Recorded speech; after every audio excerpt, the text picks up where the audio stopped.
Praise lord. దేవుని నామానికి వందనాలు. ఈ పగటి వేళ దేవుని యొక్క సన్నిధిలో ఉపవాసముతో ప్రార్థనతో కనిపెట్టి తీరడానికి దేవుడు మనందరికి ఇచ్చిన కృపావాత్సల్యం బట్టి దేవునికి స్తోత్రం.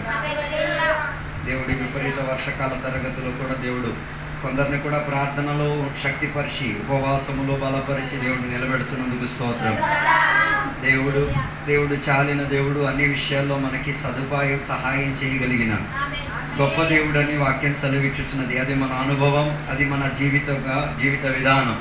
దానిని తెలుసుకు తీరడానికి, దానిలో ముందుకు కొనసాగడానికి దేవుడు మనల్ని సహాయపరచుచున్నందుకు స్తోత్రం. ఈ పగటి వేళ దేవుని యొక్క సన్నిధిలో ఉండి తీరడానికి మనం మనసును సిద్ధపరుచుకుందాం. బైబిల్ గ్రంథాన్ని తెలుసుకుందాం. ద్వితీయోపదేశకాండం 20వ అధ్యాయం 2-3 వచనాలు మనం చదువుకుందాం.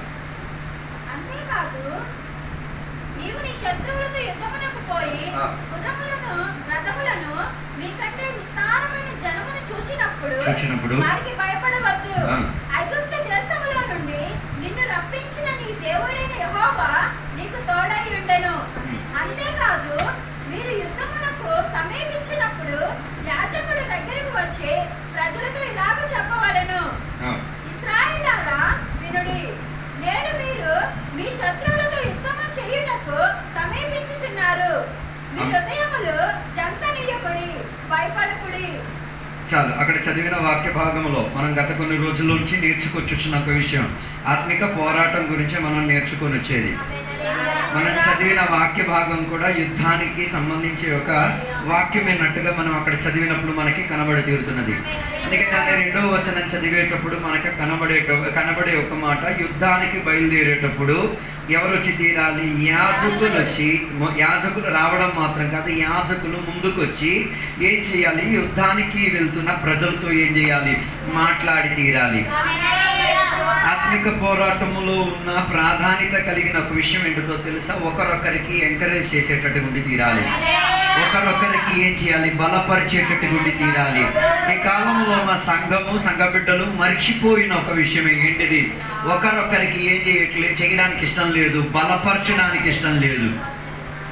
ఒకరొకరికి ఏం చేయడానికి ఇష్టం లేదు, హెచ్చరింపుని చుకు తీరడానికి ఇష్టం లేదు. ఒకరొకరిని లేవనెత్తడానికి సంఘ బిడ్డలకి ఏం లేదు, ఇష్టం లేదు. అందుకే అంత్యకాలంలో బైబిల్ సెలవుతేనే చాలా మంది దేవుని యొక్క బిడ్డలు స్వార్థపరులైపోయారు. స్వార్థం లోపలకు దూరిపోయింది కాబట్టి అన్యుల పట్ల ఏం లేదు, మనసు లేదు. నాతో లోనో లేదు, నాకు తెలియదు. ఆ వాక్యం మనం చదివితే అంత్యకాలములో అనేకులు దుష్టాత్మలకు కలిగిన బోధలోకి వెళ్ళిపోయి, దుష్టాత్మ అంటే స్వార్థం కోరేవాడు, నేను చెప్పేది దెయ్యం పట్టినోడని, ఆడ అభిషేకం పొందినోడు కావచ్చు, అన్ని భాషలు మాట్లాడినోడు కావచ్చు, కానుకలు ఇచ్చిన మనిషి కావచ్చు, సేవకుడు కావచ్చు, స్వార్థం కోరినవాడు దురాత్మ. నీకు డెలివరెన్స్ కావాలి. కారణం ఏంటిది? స్వార్థం అన్న ప్రక్రియ దేవుని బిడ్డలకున్న చర్యే కాదు. నా ఇష్టం, నేనేం చేసుకుంటా చేసుకో, నో ప్రాబ్లం. స్వార్థం వ్యాపరించిందంటే దాని అర్థం నీ లోపల ఏం దూరేసింది? దుష్టాత్మ దూరిపోయింది. అందుకే కదా, నాకు నచ్చినప్పుడు నేను వస్తాను, ఓకే నో ప్రాబ్లం, నువ్వు దెయ్యంతో ఉన్నావు అన్నది తెలుసు తీరాలి. అందుకే ఆ దెయ్యాన్ని వదులుకోవటానికి ఆత్మిక పోరాటంలో చేయాల్సిన పని, స్వార్థాన్ని విడిచిపెట్టి ఏం చేయాలి? ఒకరొకరికి సహాయపడేటట్టుకుండి తీరాలి. ఒకరొకరికి లేవనెత్తేటట్టుకుండి తీరాలి. అదే ఆత్మిక పోరాటములో ఉన్న యుద్ధం. అందుకే నిర్గమకాండం 20వ అధ్యాయం ద్వితీయోపదేశకాండం 20వ అధ్యాయం 2వ వచనం చెప్తున్న మాట, యుద్ధానికి బయలుదేరినప్పుడు యాజకులు వచ్చి ఏం చేయాలి? యుద్ధానికి బయలుదేరిన వారితో ఏం చేయాలి? ముందుకొచ్చి మాట్లాడి తీరాలి. వెనక్కొండి మాట్లాడాలి. ఈ కాలంలో అన్ని వెనక్కొండి మాట్లాడే డైలాగ్స్ అయినవి. పాస్టర్ గారి వెనకాతలు మాట్లాడడం, విశ్వాసాలు వెనకాతలు మాట్లాడ, దేవుని యొక్క కార్యం చేసిన వారి వెనకాతలు మాట్లాడు. అది దుష్టాత్మ లక్షణం. వచ్చి మాట్లాడాలంటే ముందుకొచ్చి మాట్లాడి వారిని బలపరిచి తీరు. నీకు మాట్లాడాలి అన్నంత పరిజ్ఞానం ఉంటే, మాట్లాడాలి, ఒకరిని బలపరచాలి అన్న ఆసక్తి ఉంటే ముందుకొచ్చి మాట్లాడాలి. వెనకొచ్చి మాట్లాడిన వాడు ఎవడు కాదు, దేవుని యొక్క బిడ్డ కాదు. దేవునితో అనుకూలత కలిగి జీవించిన ఒకడు ఎప్పుడు కూడా ఏం చేయడు, వెనక్కుండి మాట్లాడు. అందుకే వెనక్కుండి మాట్లాడే పద్ధతులను వదిలేసి, స్వార్థ చింతాగతులను వదిలేసి ఏం చేయాలి, ఒకరొకరిని బలపరిచి తీరేటట్టుగా ఏమై తీరాలి, ప్రయత్నం చేసేటట్టుగా తీరాలి.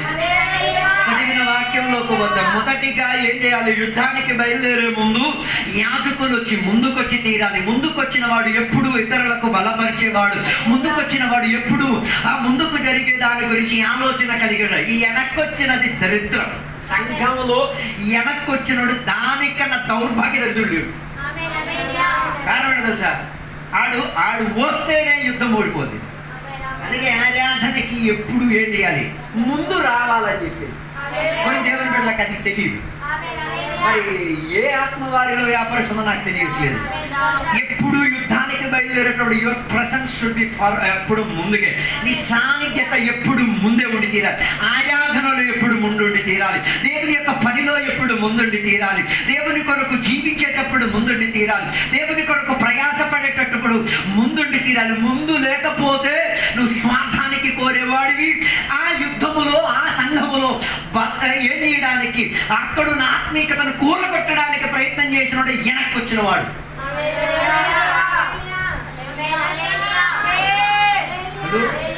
అందుకే దేవుని యొక్క పనిలో ఎప్పుడు ఏం కాకూడదు, వెనక్కడకూడదు. అది ఈ కాలంలో ఒక ఆలోచించండి. నాయకుడే మేమే మాకు నచ్చిన టైంలో వచ్చామనుకోండి, నువ్వేం యుద్ధం చేస్తాం, సంఘం ఏం యుద్ధం చేస్తుంది. నాతో లేరు అనుకున్నాను. మాస్టర్ గారి టైంకి వచ్చేస్తున్నారు. విశ్వాసాలకి దేంతో కొట్టాలో చెప్పు.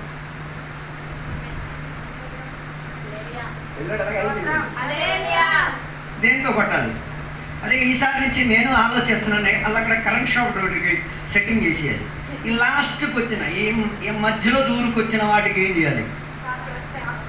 ఒక్కసారి హలో, యుద్ధానికి బయలుదేరేటప్పుడు ఎప్పుడు ఫార్వర్డింగ్ స్పిరిట్, ముందుకొచ్చిన స్పిరిట్, ముందుకు నడిపించే ప్రణాళిక, ముందుండి చేయడానికి మనసు కలిగే సిద్ధాంతం, అలాంటి వారే ఏం చేయగలిగేది, ప్రజలను సిద్ధపరచుకు తీరేది. ఈ మధ్యలో వచ్చినాడు ఎవరు తెలుసా? దెయ్యం. ఆయనకి సమయం, సందర్భం, క్రమావళి ఏమి ఉండదు.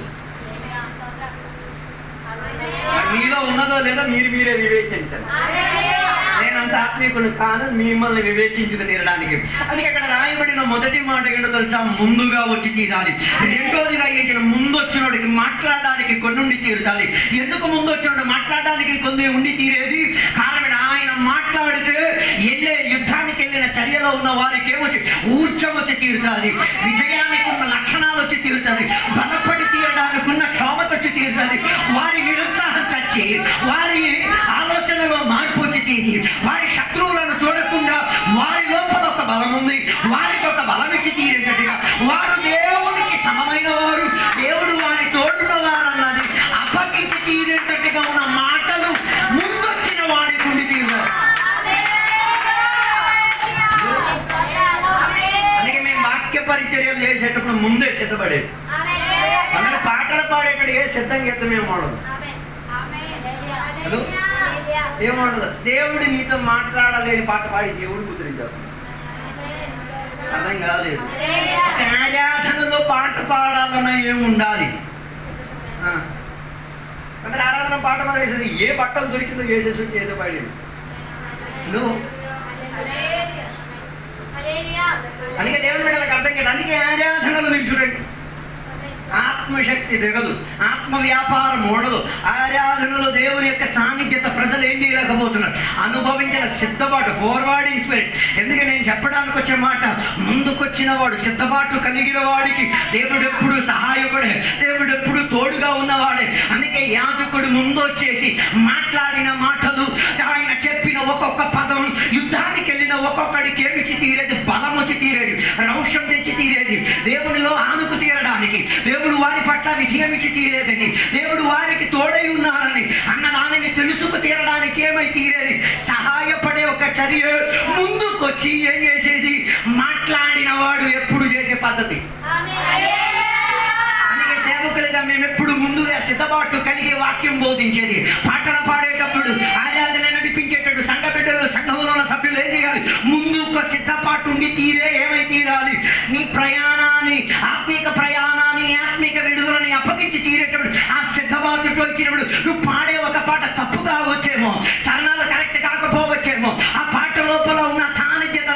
ఏం చేసి తీరుతూ ఆ ప్రజల లోపలికి పిచ్చుకు తీరి ఈ విజయానికి ఉన్న ఒక ప్రోత్సాహ బలం, ఆ ఒక్క సిద్ధపాటు కలిగిన పాట అప్పగించి తీరొచ్చు. ఆ సిద్ధపాటు కలిగిన మెసేజ్, ఆ సిద్ధపాటు కలిగిన వాక్యం, ఆ సిద్ధపాటు కలిగిన సాక్ష్యం, ఆ సిద్ధపాటు కలిగిన ఒక్క మాట ఏంటి చేసేది? అక్కడికి వచ్చి కూర్చున్న బిడ్డలకు ఏమిచ్చి ఉత్సాహం ఇచ్చి తీరొచ్చు, ధైర్యం ఇచ్చి తీరొచ్చు. ఈ పోటీలో నేను గెలవగలిగి తీరేది, ఇందులో దేవుడు నాకు తోడు, ఇందులో నేను వెనకాడేది లేదు, నా జీవితానికి నా గురికి వెళ్ళే లక్షణం అని ఆయన లోపల ఒక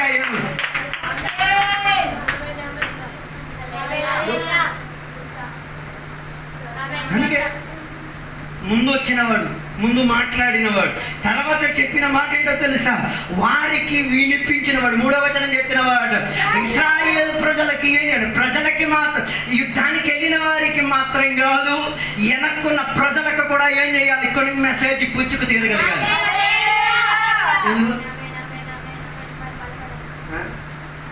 అలా సైన్యంగా యుద్ధం చేయడానికి వెళ్తాడు. పిల్లలు ఎటు పక్క ఉన్నారు, అర్థం కాదు. కొన్ని భర్తలకు భార్య రోజులు దేనికి? సేవా పరిచయం. ఆ భార్య మీద దురాత్మ ఉంది నేను నమ్ముతున్నాను. కారణం ఏంటి?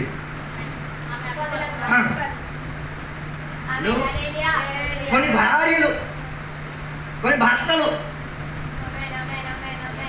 ఏం చేయరు? అట్లా లేదు అనుకున్నాను. కానీ నీకు దొరికిన భర్త ఎట్టుంటాడో, నీ దొరికిన భార్య ఎట్టిందో నీవే వివేచించుకో. అట్టి పరిచయవాడా, తన్నులు దాన్నేవాడా, లేక ఆత్మీయతకు వెనకాడేవాడా, మీరే దాన్ని తెలుసుకొని మీరే ఏం చేయాలి? ఎరగొట్టుకు తీరాలి. అది మా పని కాదు, నీ పని. భర్త నీది కాబట్టి నువ్వు చేసుకోవాలి. మా దగ్గరికి వచ్చి కంప్లైంట్ చెప్పకూడదు. మా భర్తలు చేసాడు, ఇలా చేసాడు, నువ్వేం పని ఉన్నావు? భార్య నువ్వా మేమా? నాతో లేదు. యుద్ధం చేయడానికి వెళ్ళిన వాడికి మెసేజ్ ఉంది, యుద్ధానికి వెళ్ళకుండా ఉండిన కుటుంబానికి కూడా ఏముంది? మెసేజ్ ఉంది. అదే కదా. అందుకే దేవుడి కన్నా పిల్లలకి కొంతమంది అమ్మ నాన్న ఏం చేసేది?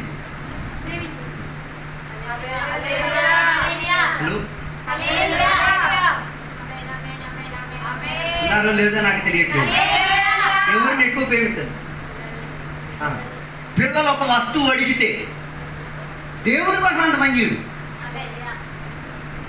పిల్లలు ఒక విషయాన్ని చేసేయమని చెప్తే దేవుని కొరకు అలాగ చేయడు. దాని అర్థం ఆయన సేవించిన దేవుడు ఎవడు? పిల్లలే. ఆదివారం వచ్చినప్పుడు ఆయన సారి పక్కకు పెట్టేసి ఈ దేవుడిని సాక్రిఫైస్ చేస్తాం. నీవే దేవుడు, నీవే నన్ను నడిపించిన వాడివి, నీకన్నా మించిన వాడు. అక్కడి నుంచి ఆయన చెప్తాడు, నువ్వు కాదా బాబు, అదిగో పక్కన దా దెయ్యం, అదే నేను కాదు నీ దేవుణ్ణి.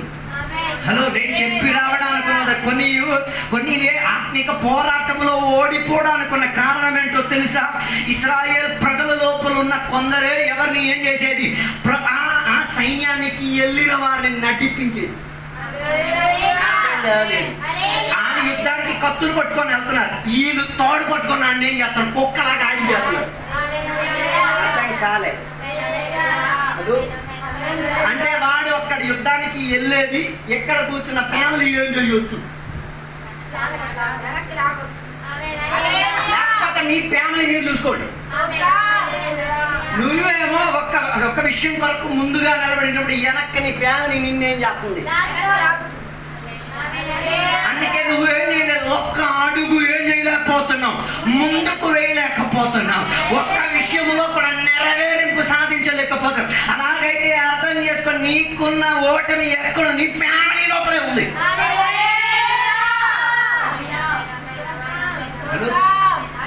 అందుకే యుద్ధానికి వెళ్ళినప్పుడు మెసేజ్ వీళ్ళకి కూడా ఉండాలి. ఎవరికి?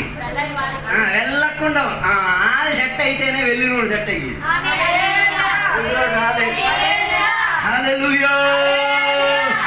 ఈ పగటి వేళ నేను చెప్పేది, ఆత్మిక విషయానికి నువ్వు ఒక అడ్డగింపుగా కాకూడదు, ఆత్మిక విషయాన్ని ఎదిరించిన ఒక సైన్యంగా కాకూడదు, ఆత్మిక విషయాన్ని నెరవేర్చుకున్న నీ మాటలో, నీ శబ్దము, నీ ప్రేమో, నీ చూపు, నీ పద్ధతులు ఏమి కూడా ఏం అక్కడ అడ్డగింపుగా కాకూడదు.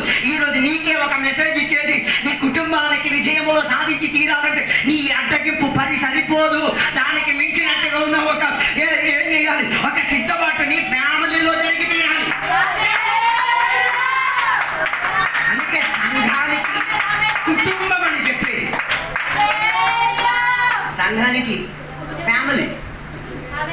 ఎందుకు అసలు ఫ్యామిలీ నో కనెక్షన్. నేను ఎప్పుడు చెప్పే ఒక మాట, ఫ్యామిలీకి ఫ్యామిలీ అని కనెక్షన్ ఇచ్చేది 7 స్తంభాలే. ఈ 7 స్తంభాల్లో కరెక్ట్ ఉన్నోడే ఫ్యామిలీ సదస్సు, లేనోడు ఎవడు కాదు. ఆడ సంఘానికి గెస్టే. గెస్ట్కి మేము ప్రేమిస్తాం అన్నీ చెప్తాం కానీ సమత్వమేమో. హలో, నాతో లేరు అనుకుంటా. హలో, ఫ్యామిలీలు కూలిపోవడానికి కారణం ఏంటో తెలుసా? ఇప్పుడు కూడా వారి గెస్ట్ లాగే వస్తారు పోతారే తప్ప దానికి మించిన ఒక ఆత్మిక చర్య లేదు. అందుకే నేను చెప్పొచ్చిన మాట, యుద్ధానికి వెళ్ళే దేవుని బిడ్డలు తమ ఫ్యామిలీగా ఏమై తీరాలి, ఏక మనసులోకి వచ్చి తీరాలి. అందుకే దేవుని యొక్క బిడ్డల వల్ల నీ ఫ్యామిలీని దేవుని కొరకు ఏక మనసులోకి తెప్పించుకు తీరాలి, ఏక ఆరాధనలోకి తెప్పించి తీరాలి, ఏక సహవాసములోకి తెప్పించి తీరాలి, ఏకాత్మలోకి తీసుకొచ్చి తీరాలి. దాని కొరకు నీవేం చేయాలి? పెరుగుదాడాలి, పోటీ పడి. అందుకే కదా ఒక రాజుతో దేవుడు చెప్తున్న మాట, నీ ఫ్యామిలీని నీవేం చూసుకో, చక్క పెట్టేసుకో. ఇప్పుడు ఇక్కడ కొన్ని ఫ్యామిలీలు డిస్మాంటల్ అయి ఉన్నాయి. డిస్మాంటల్ అయింటే అవే బాగానే ఉన్నాయి కానీ ఊడిపడుతుంది. దానిని తిరిగి ఏం చేయాలి?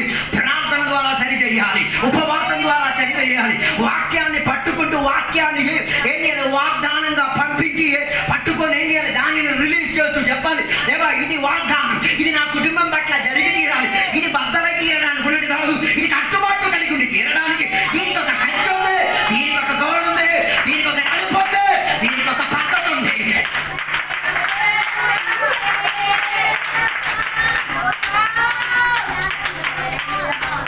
నీ ఫ్యామిలీ అందరికీ ఆట ఆడడానుకున్న స్టేజీ కాదు, నీ కుటుంబం అందరికీ ప్రదర్శన పరిచిన ప్రదర్శనశాల కాదు.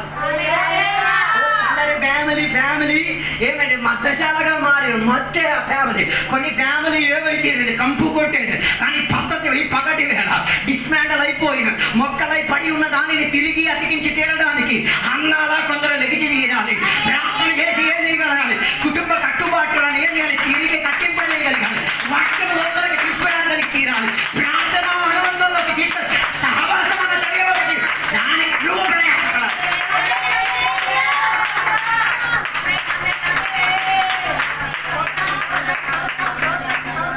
అందుకే యుద్ధానికి వెళ్ళే ముందు, అందుకే ఎప్పుడు మీరు చూడండి, ఏ సైన్యానికి వెళ్ళిన యుద్ధాన్ని ఎప్పుడు కూడా ఫ్యామిలీ దగ్గర నుంచి దూరం ఉంచుతారు. నీ పిల్లలు ఈ భూమిలో అన్నట్టుగా అందగా తగి ఉండొచ్చేమో, యుద్ధానికి వెళ్తే నీ పిల్లలు నువ్వు ఇంటికాడ ఉంచేసుకో తప్ప యుద్ధాన్ని తీసుకెళ్ళి. అర్థం కాలేదు? నీ పిల్లలు ఈ ప్రపంచంలో అందరూ కూడా చదువుకున్నాడు కావచ్చు కానీ యుద్ధానికి నీ పిల్లల్ని తీసుకెళ్ళలేరు. కారణం తెలుసా? వాళ్ళు యుద్ధానికి చేసే కేంద్రంలో ఏం చేయరు, ఉండకూడదు. అలాగైతే ఇశ్రాయేల్ ప్రజలకి మెసేజ్ ఇప్పించడానికి ఉన్న కారణం ఏంటో తెలుసా? వారు వారి భర్తలను ఏం చేయకూడదు, వారి యుద్ధంలో ఏం చేయకూడదు, ఏ గాలి పట్టాన్ని ఎగరేసేటట్టుగా ఏం చేయకూడదు. ఆడు రాజా ఆడు, పాడు రాజా పాడు అన్న చర్య. కొందరు పెళ్లి చేసుకునేదే ఈ దరిద్రం కోసమే.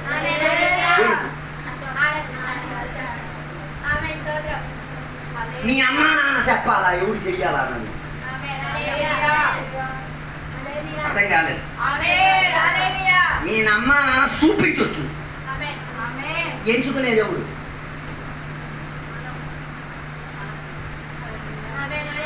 అది అర్థం కాలేకపోతే పెళ్లి చేసుకుంటా నీకు అర్థం అవుతుంది. సూపర్గా సీపర్గా అర్థం అవుతుంది, సూపర్గా సీపర్గా ఆమె నీకు అర్థం చేయించేది. ఆమె తిరిగి డైలీ నువ్వు చూసి అర్థం చేసావు, అంత కట్టావు.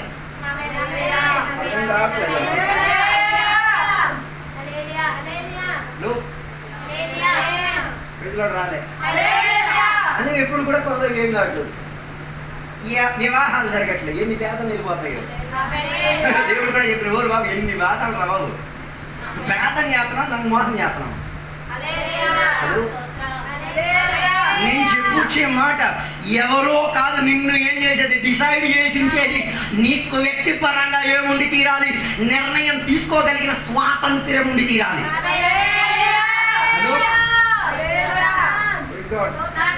దానికి మనకి దేవుడు మంచి ఇచ్చిన దేవుని చెత్త మనకు చర్య మనకి ఇచ్చింది. పరిశుద్ధాత్మ ఉండబట్టి దేవునికి స్తోత్రం. చెత్తని ఏం చేయొచ్చు, అర్థం చేసుకోవచ్చు. మరి దురాత్మ ఉన్నది తెలుసుకోవాలి, తెలబట్టుకోవాలి.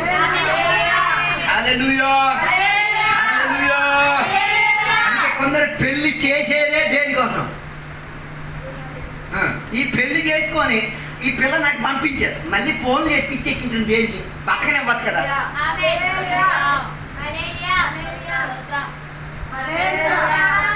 అర్థం కాదు. ఏంటమ్మా దానికి తెలియదు ఏంటి అన్నావా అని.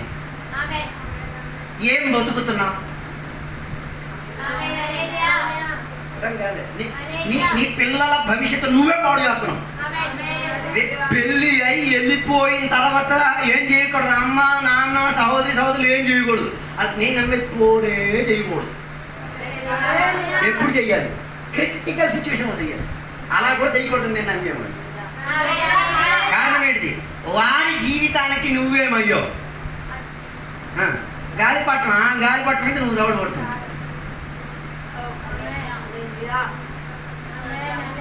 హలో, వివాహ జీవితాలు కూలిపోవడానికి ఉన్న కారణం ఏంటో తెలుసా? ఈ పాప ఆడ కంప్లైంట్ అని ఎవరు చెప్తారు? ఆయన చెప్పేసి క్షమించేసి మళ్ళీ కలిసిపోతాయి. మన అమ్మ నాన్న కలవలేదు. కారణం ఏంటిది? ఆమె దగ్గర నుంచి జీవించింది కాబట్టి ఎవరు అలా అడ్జస్ట్ అయిపోద్ది. మీరు దూరంగా ఉన్నారు కాబట్టి ఏం చేయలేరు. మరి అల్లుడు అని పిలవరు మీరు. మన మూతులన్నీ కలిసి తిరుగుతాయి. కారణం ఏంటి? నువ్వు అలా చేసావు. వాళ్ళు కలిసిపోతే మరి నీకేం ఉండదు, సుఖం ఉండదు. చెప్పలేదు. నీ పిల్లలు ఎదగాలంటే వారిని ఎగరడానికి అవకాశం ఇచ్చి తీరాలి. వారే పట్టుకుతారు. అందుకే కదా బైబిల్లో మంచి ఉదాహరణలు ఉన్నాయి. పక్షిరాజును మీరు చూడండి, తన పిల్లలకి ఎగరడానికి ఇచ్చిన తర్వాత మళ్ళీ ఏ తల్లి పక్షిరాజు కూడా వెళ్ళి ఏంటి అమ్మా ఎత్తుతాను ఏం చేసేది? నువ్వే ఎగురు, నువ్వే దిగు. అందుకే పక్షిరాజ యొక్క ఉపమానాన్ని దేవుడు ఏం చేసింది? బైబిల్లో దేవుడి బిడ్డలకి పరిజ్ఞానం ఇచ్చింది. ఇప్పుడు కూడా కొన్ని పక్షిరాజు తల్లిదండ్రులు ఉన్నారు. వారి పిల్లలను ఏం చేసింది? ఎగరడం నేర్పి. ఎన్ని రోజులు ఎగరడం నేర్పిస్తాం? హలో, ఆ ఎగరడం అన్న పద్ధతి వాళ్ళు ఎగరని, వాళ్ళు పడని, కొట్టుకొని, వాళ్ళు గాయపడని, వాళ్ళు మళ్ళీ సత్తుకు దిగుతారు. కావాలంటే వెనక్కుండి ప్రాణం చేసుకో, కావాలంటే వెనక్కుండి వాగ్దానం పంపి చేసుకో, కావాలంటే ఉపవాసం చేసుకో. అంతే తప్ప నువ్వు వాడి జీవితంలో ఏం కాకుండా నిర్ణయం తీసుకుని గాలి పట్టాలి కూడా తాడు కాకుండా. అందుకే నేను చెప్పిన దొండతనకి మేరకి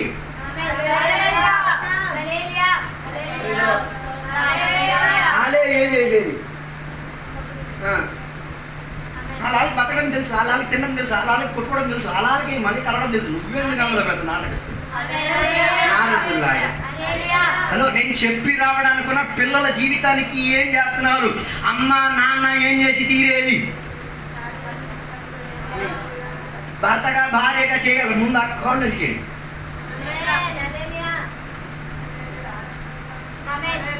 కట్ చేసేయండి. ఆ తాడి నరికితే నీ కుటుంబ జీవితం బాగుంటుంది. నువ్వు తినేది, నువ్వు బట్టలు ఉతికేది వాళ్ళు డిసైడ్ చేయాలా? నువ్వు చేసుకో. హలో, అందుకే యుద్ధానికి వెళ్ళేటప్పుడు ఇశ్రాయేలుతో మాట్లాడిన కారణం ఇంకొక కనెక్షన్ అక్కడ ఉండకూడదు. భార్యకే పిల్ల, భర్తకి, పిల్లలకి నాన్నకి, కూతురికి నాన్నకి ఏం చేయకూడదు? ఏ రీతి కలిగిన కనెక్షన్ ఉండకూడదు. కనెక్షన్ నీకు దేవునితో తీరాలి, నీకు ఆత్మశక్తితో తీరాలి, నీకు దేవుని యొక్క సంఘముతో తీరాలి తప్ప ఆయనతో నీకేం ఉండకూడదు. యుద్ధం చేసే చర్యలో ఏం ఉండకూడదు. కనెక్షన్ ఉండనికూడదు.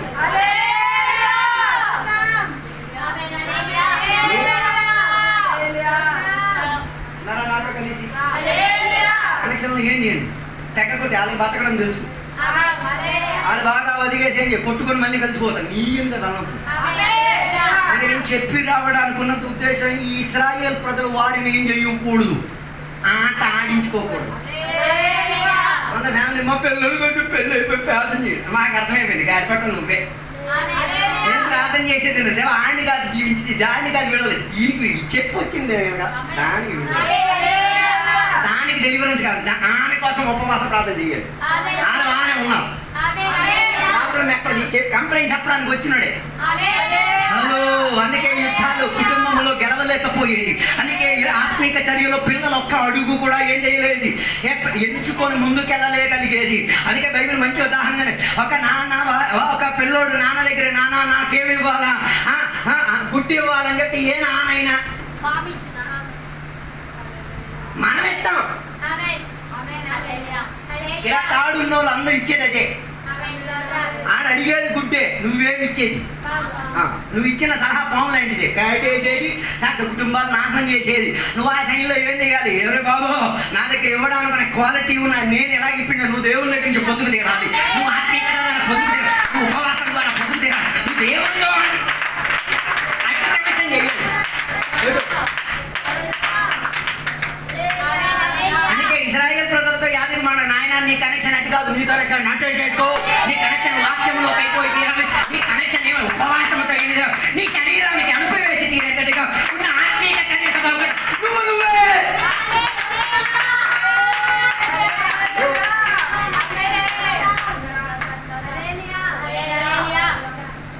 ఈ డైలాగులు అన్నీ చెప్తున్నారు. ఆడు బాత్రూమ్కి వెళ్ళారు, కడగడానికి వెళ్ళొచ్చుగా,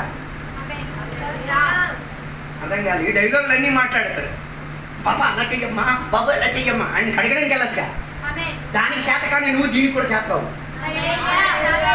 హలో, అందుకే నేను చెప్పి రావడానుకున్న ఉద్దేశం మొదటిది ముందు యాజకులు ముందు నడిపించేది, రెండోదిగా యాజకులు ఎవరితో మాట్లాడాలి, సైన్యం యుద్ధానికి వెళ్ళే వారితో మాట్లాడాలి, మూడోదిగా వారితో యుద్ధానికి వెళ్ళకుండా ఉన్న వాళ్ళు ఉన్నారు కదా, వారి కోసం కూడా ఏం చెయ్యాలి, వారితో కూడా ఏం చేయాలి, మాట్లాడి తీరా. వాళ్ళకి చెప్పిన మాట మీరు చూడండి.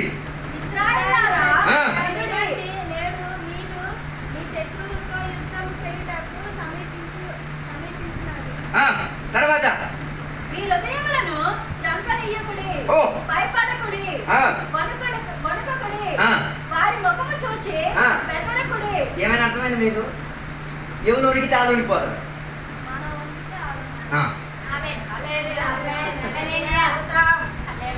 నువ్వు ధైర్యహీనతగా ఉన్నావు అనుకో, అవతల ఉన్నాడికి మరి లేదు, ప్యాంట్ మొత్తం తడిసిపోయాడు. కారణం ఏంటి? నువ్వు ఆడికి ఏం చేశావు? కొన్ని ఇలాంటివి సంఘం లోపల వ్యాపారం. ఈ రోజు పగటి వల్ల ఇరిగి తీరాలి. ఆత్మీయతలను నిరుత్సాహపరచడం, ఆత్మీయతలో ఉనికి వేయించడం, ఆత్మీయతలు ఏదైనా కదిలించడం, ఆత్మీయతల పద్ధతులు నువ్వు చేయలేవు అని అరే బాబు అయ్యా నీ ఎరగొట్టాలి, నువ్వు వాడిని బలపరిచి ఈ శుద్ధం నీదిరా, ఈ కుటుంబ జరిగే నీదిరా, నువ్వు ఆత్మీయతలో నిలబడి నీకు ఎనక్కాడే లేదు, దేవుడికి భయపడుతున్నావు, దేవుడు నీ తోడు.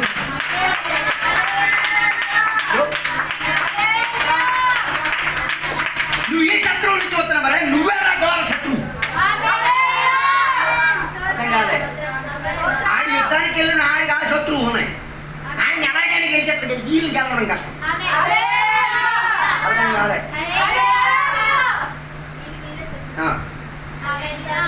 చుట్టూ బాగా ఎరిగిందా? అందుకే నేను చెప్పొచ్చే, నీ యుద్ధానికి నువ్వే శత్రువుగా కాకూడదు, నీ యుద్ధానికి నువ్వే ఏం కాకూడదు, పోరాడేవాడు కాకూడదు, నీ యుద్ధానికి అడ్డుపరిచే సైన్యం నీవే కాకూడదు, వారిని పంపించే, వారి యుద్ధం చేసేం చేస్తారు. వారి యుద్ధానికి బయలుదేరే వాళ్ళ సంతోషం దేవుని నామములో బయలుదేరేది, ఒక్క పరిమితిలో బయలుదేరేది, దేవుని యొక్క సహాయంతో బయలుదేరేది. నీకున్న సదుపాయాలు సపోర్ట్ చేస్తే చాలు. శారీరకంగా మానసికంగా ఏం చేయాలి? సపోర్ట్, సహాయం చేయండి. మన సంఘానికి ఇది లేదు, ఏం చెయ్యదు, సపోర్టింగ్ ఉండదు.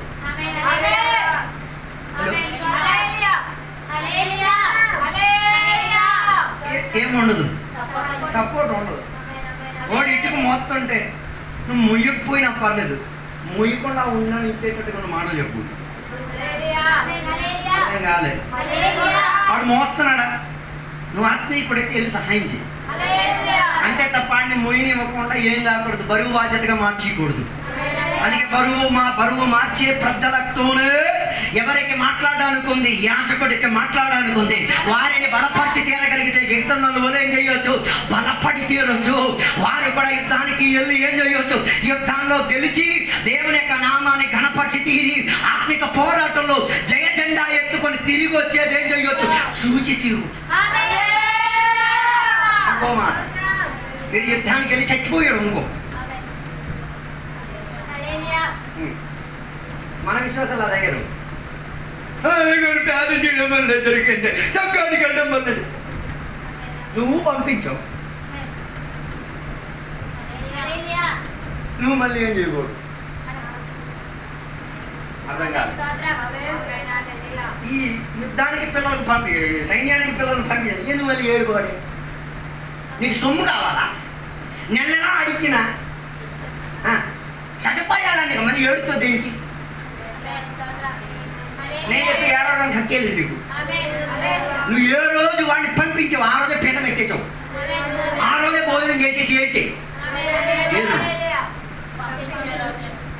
ఆ రోజు ఏం చేయదు, చచ్చిపోయి బాక్సులు వచ్చుతావు. నాటకం అది నాటకం. నీకు తెలియదు ఈడంతా చచ్చిపోతాడని, అది తెలిసే పంపించు. అయితే బతుకొస్తాడు, లేకపోతే శవమై వస్తాడు. దేనినైనా ఏం చెయ్యాలి? మనకి శవమైపోతే అంగీకరణం. అందుకే బైబిల్ చదివించిన మాట, ఆత్మిక పోరాటంలో కొందరు గెలుపు సాధించారు, కొందరు ఏమైపోవచ్చు, చచ్చిపోవచ్చు. దాని అర్థం వారికి ఆ గమ్యమే దేవుడిచ్చింది. వాక్య పరిచయం చేసిన ఈ బాప్తిసం ఇచ్చిన యోహాను వాక్య పరిచయం చేసి ఏం వాక్యం పోతే దాని ద్వారా ఆయన ఏం చేయబడ్డారు? వాళ్ళ అమ్మా నాన్న మీ ఇంటికి వచ్చి కంప్లైంట్ చెప్పి రెడీ. మీరు ఆ చర్చికి పాస్టర్ అయి ఉంటే వాళ్ళ అమ్మా నాన్న మీ దగ్గరికి వచ్చి కంప్లైంట్ చెప్పున్నా చెప్పలేదు. ఏం చెప్పలేదు, స్వీకరించారు. ఎందుకు? మా బాబుని వాక్య పరిచయకు పంపించామా, ఆడ సమమై వచ్చిన పర్వాలేదు, బతుకొచ్చిన పర్వాలేదు, అంగీకరించడానికి తీరేటట్టుగా ఉన్న ఆత్మిక ప్రోత్సాహం కావాలి. అందుకే ఈ పగటి వేళ నేను చెప్పేది బతుకుటది కాదు, చావైనా మేలుని చెప్పగలిగి తీరేటట్టుగా పౌలు లాగా చెప్పాలి. బతికితే క్రీస్తు కొరకు, చావైనా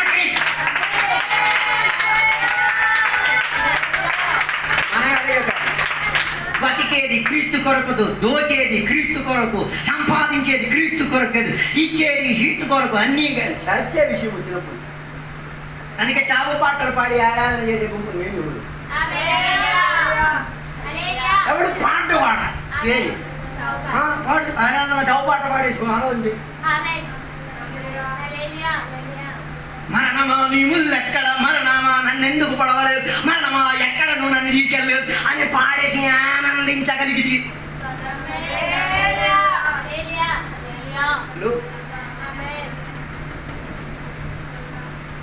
అందుకని మాటలు నేను ముందుకు కొనసాగించాలని కోరుచున్నాను. ఏం కాకూడదు, నువ్వు వారిని ఏం చేయకూడదు, నడిపించేటట్టు గుండి తీరకూడదు. దీనికి మంచి ఉదాహరణ మత్తయి సువార్త 14వ అధ్యాయంలో.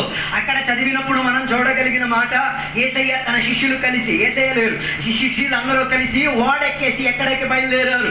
సముద్రంలో ప్రయాణమై చెప్పినట్టుగా యేసయ్య వారికి చెప్పేటప్పుడు శిష్యులు ప్రయాణమై ముందుకు కొనసాగేటప్పుడు యేసయ్య వారి మధ్యలో ఏం చేసి తీరారు? వారి దగ్గరికి సముద్రం పైన నడిచి ఏం చేశారు? వచ్చి తీరిన ఒక సందర్భం. 22వ వాక్యం నుంచి కింద చదవక్కర్లేదు, 30వ వాక్యం మాత్రం చదివితే చాలు.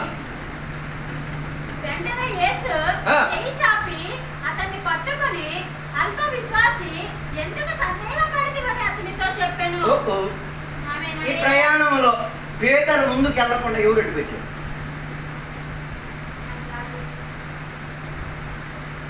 మనం అందరు గాలిని చూస్తున్నాం, వెనకున్న సైన్యమే మంచులే. ఇది గాలి చూడడానికి ఉన్న కారణం ఏంటి? మరి వెనక్కున్న మెసేజ్ అలాంటి. మరి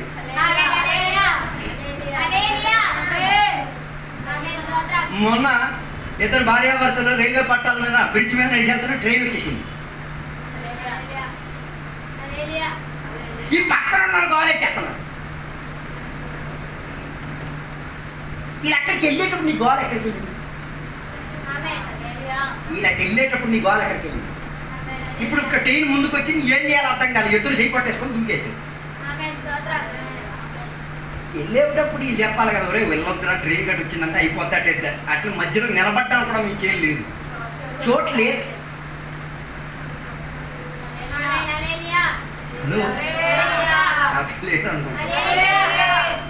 పేతురు యేసయ్యని అడిగారు, యేసయ్య నువ్వు కానీ యేసయ్య అయితే నన్ను కూడా ఏం చెయ్యి, ఈ నీళ్ళ మీద నడిపించుకు తీరడా అనుకున్నా, ఒక మాట నాకు ఇస్తే చాలు, నేను కూడా ఏం చేస్తా. వాడు అలా నడిచేటప్పుడు మీరేం చెప్తారు? మన శిష్యుల మీద గోలు పెట్టేస్తున్నాం, మీరేం చెప్తారు? వద్దురా, ఏమంటారా మునిగిపోతావురా, నువ్వు వెనక్కి తిరిగి ఆ తాడి మీద చెయ్యి యేసు నామంలో ఈ నెగిటివ్ చెప్తున్న స్పిరిట్ వదిలిపో, లేకపోతే నువ్వు ఎక్కడే వెనక్కి వెళ్ళిపో. ఇది మాటలు నా చెవిటి కాదు కానీ నా శరీరానికి కూడా ఏం చేయకూడదు, వినిపించకూడదు లేదని మోగోడు చేసి వాళ్ళు ఎక్కడి నుంచి ఒరే గాలిరా, ఒరే వానరా, మునిగిపోతావురా, చచ్చిపో వాళ్ళు వీటిని ఏం చేయడానికి మొదలెట్టారు. అర్థం కాలేదు. మన ఆత్మీయ పోరాటంలో కూడా ఎవడెవడో మాట్లాడేస్తున్నాం. ఆలే నిన్నేం చేసేది ఒక పాట నడిపిస్తాడు నా దేవుడు, పాట మార్చేయండి. నడిపిస్తాడు ఇలా పీరుకోదు, మార్చండి, నో ప్రాబ్లం. అదే కదా ఆత్మస్పందన. నడిపిస్తాడు ఆలే మీ దేవుడు. మరి ఆ పీరుకోడు, ఆ భయపెట్టినోడు, ఆ వెనకాలి మాట్లాడినోడు, అపనమ్మకం చెందినోడు, ఆ ఏ దేవుడి మీద ఆసక్తి లేనోడు, అలాంటోడే ఆయన నీ దేవుడు. నువ్వు పాడేటప్పుడు అది ఉద్దేశించి పాడుతున్నావు. మరి నేను అలా ఉద్దేశం, నేనేం చేది నడిపించేది నా దేవుడే. నా దేవుడే నన్ను పిలిచాడు కాబట్టి నేను నడిచే తీరుతాను. ఎవరు వచ్చినా రాకపోయి, ఎవరు వచ్చినా ఎవరు రాకపోయినా మేము వాక్య పరిచయం చేస్తాం. కారణం నేను ఇక్కడ సంఘం స్థాపన మీరెవరూ లేరు. చేపలు మాత్రం వేసి రాళ్ళు పెట్టేసి ఈ వాక్యం చెప్పిన చర్య ఉంది. అలా చెప్పిన నువ్వు వస్తే ఏంటి, రాపోతే ఏంటి, అందరూ వస్తారన్న గ్యారంటీ మేము ఎవరికి ఖాతా పెట్టలేదు. నువ్వు వస్తే చెప్తాం, నువ్వు రాకపోయినా చెప్తాం. నువ్వు వస్తే రావాల్సిన నువ్వు రాకుండా ఉంటే గోడలకి ఏం చెప్తా, అవన్నీ నిలబడి సాక్ష్యం చెప్తాయి కదా. అది సాక్ష్యం చెప్పాడు ఆ రోజు అయ్యగారి వాక్యం చెప్పి నువ్వు రాలే, ఆ ఇటులు చెప్తాయి, ఆ చెప్పేది విన్నాడు కానీ నువ్వు విన్నా రాలే.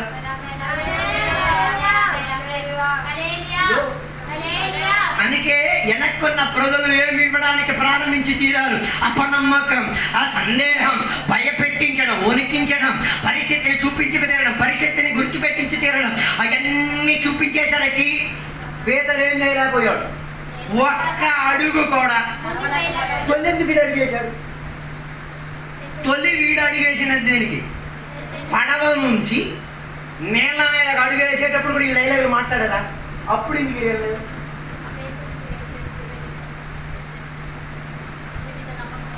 అప్పుడు కూడా డైలాగ్ వేసారు, వేయలేదని చెప్పలేము, గట్టిగా వేసి ఉంటాయి, ఇంకా గట్టిగా వినబడు.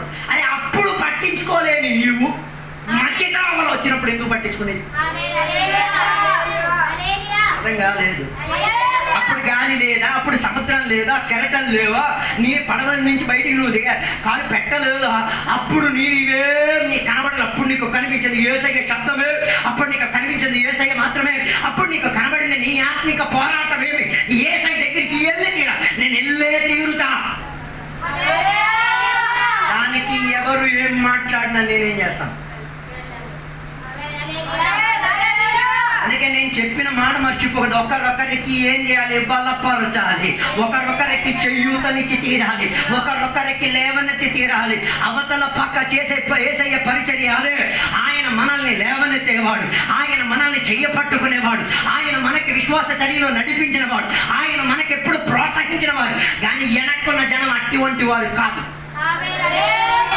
ఎప్పుడు స్వార్థకి వెళ్దామంటే డబ్బు లేదు, అది ఇయ్యండి వేసినామని పో అంటే డబ్బు ఉంటేనే.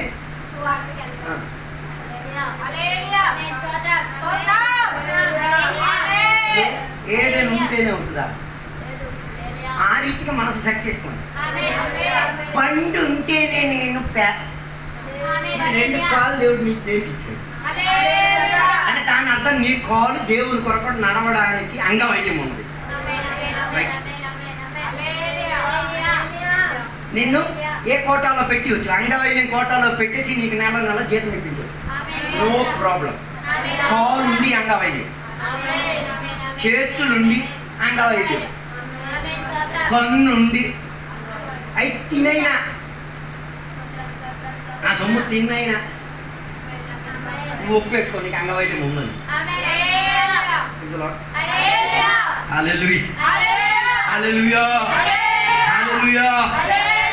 అలాగైతే మా పరిస్థితి మీరు ఆలోచించారు. దేవుడు చెప్పిన మాట చర్యలో మేము వచ్చాం. నీకు దేవుడు అలా మాట్లాడు, గొప్ప అభిషేకం. కారణం అంటే నువ్వు ఆ అయ్యగారికి ఉన్న స్టేజ్ దగ్గరికి నువ్వు రాలేదని అర్థం. నో ప్రాబ్లం, రాలేదు కదా, పరిస్థితులు దేవుడు అలా తీసుకొస్తాడు. ఒకే చోట్ల గుంపు కూడి వీళ్ళందరూ ఆరాధన పేదనని చేయడం మొదలెట్టారు. దేవుడు ఏం చేస్తారు తెలుసు, అక్కడ ఉన్న రాజులు హృదయాన్ని కదపడం మొదలు. ఏడుండి ఉంటారా మీరు? వాళ్ళ మీద దోడులు రావడం వలన కోతులు ఏసై నామం పలికితే చంపేస్తాం, ఏసై వాక్యం చదివితే గుంపు కూడా చంపేస్తాం. అసలు గుర్తు లేనట్టుగా వారిని ఏం చేసేసి చెదరగొట్టించేసి తీరు. శోధనలు వచ్చే దేనికి? నీ బండి రెడీ చేసి మీ పెట్టి రెడీ చేసుకోవడానికి. హలో, అందుకే నేను చెప్పొచ్చే మాట ఇదే, నీవు ఏసయ్యను చూచి ఏసయ్య మాటను విన్నావంటే అక్కడికి నీ ఆత్మిక ప్రయాణం గురి ఉండే తీరాలి. గురి తప్పిపోయే మార్గం వెనక నుంచి ఏం చేయొచ్చు, వచ్చి తీరొచ్చు. అందుకే అక్కడ ఒక్క మాట వెనక్కొని జనానికి చెప్తున్న మాట మీరు చూడండి. ఏసయ్య 27:31 వచనం చెప్తున్న మాట. పట్టుకొని ఇది ఎవరికి చెప్పిన మాట? విశ్వాసి ఇప్పుడు ఏమైపోయాడు? సిచ్యువేషన్ వచ్చినప్పుడు విశ్వాసి ఏమైపోతాడు? నో, అల్ప విశ్వాసి అయిపోతాడు. ఇదే మన దేవుని బిడ్డలకు ఉన్న ప్రాబ్లం. ఎప్పుడు పెళ్లి సంబంధం వచ్చి డబ్బుల విషయంలో అల్ప విశ్వాసి. రేపు పెళ్లి ఎలా వచ్చింది? నువ్వు డబ్బు సంపాదించి తెచ్చావా?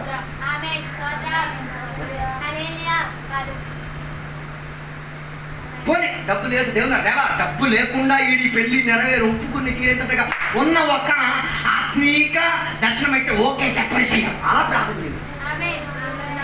ఏం పెట్టారు? ఈడు మరి మనసులో ఫిక్స్ అయిపోయాడు, నా పిల్లని తప్పించి అన్నేసే నేనేం చేస్తాను. Very good. పశువుకి నీ పిల్లకి పెద్ద తేడా అయ్యింది. నువ్వు మేకకి కొనేది, పశువుని కొనేది, నీ పిల్లకి డబ్బుతో పంపించే సేమే, పెద్ద తేడా ఏం లేదు. అలా మనం ఏం చేయలేకపోతున్నాం, విశ్వసించలేకపోతున్నాం. అందుకే దేవుడు నిన్ను విడిచేది అలాగా.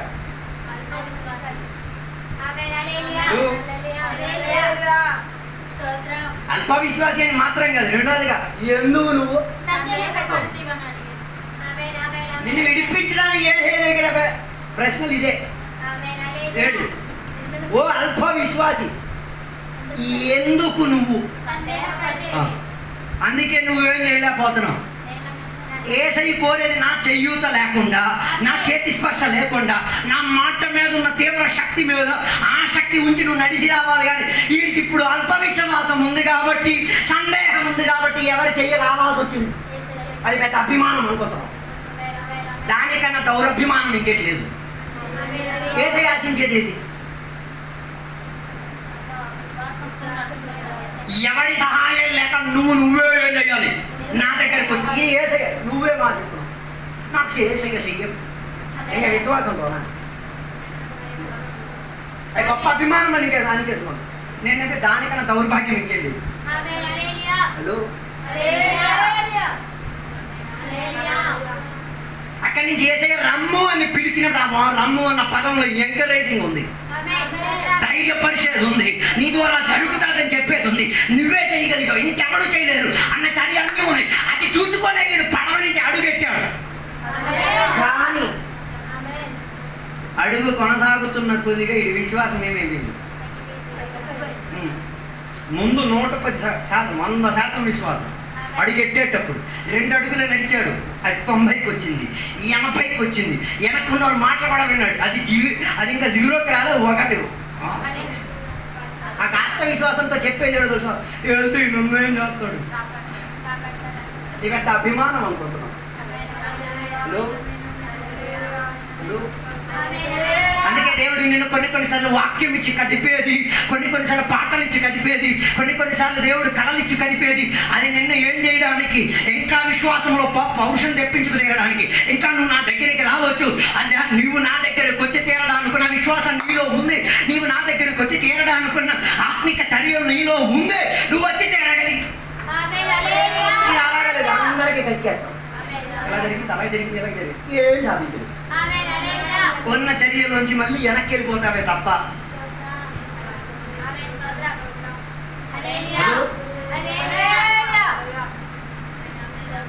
పెద్ద అభిమానం అనుకుంటారు, ఏసై నా సిగ్గు పట్టాడు. ఇంకా సాక్ష్యం ఒకటి, సిగ్గు అనిపించట్లేదా?